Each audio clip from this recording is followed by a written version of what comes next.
देखिए एक बुढ़िया माँ क्या कहती है। मैं तो राम ही राम रटा करती, मैं तो सीता राम रटा करती, मैं तो राधे श्याम रटा करती, मेरी बहुअल रोटी ले आई, मेरी बहुअल रोटी ले आई, वो तो चार ही रोटी लाई है, वो तो चार ही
बाबा थे, भगवान साधु के रूप में आए और गुड़िया को ले गए स्वर्ग।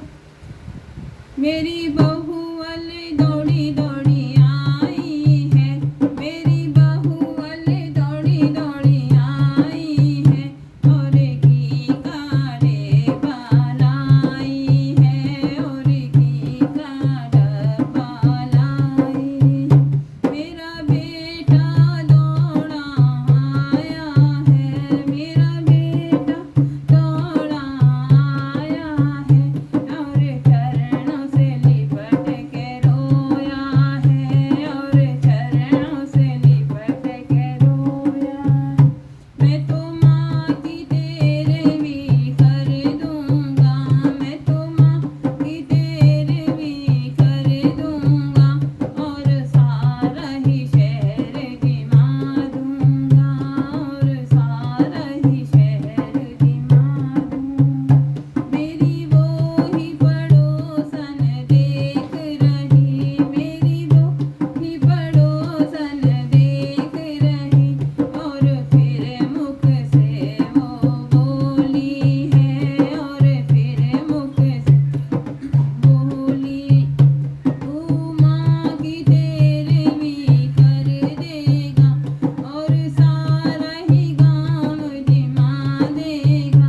तेरी माँ तो भूखी चली गई, तेरी माँ तो भूखी चली गई, तेरी माँ तो स्वर्ग को चली गई। बोलिए कृष्ण कन्हैया लाल की जय।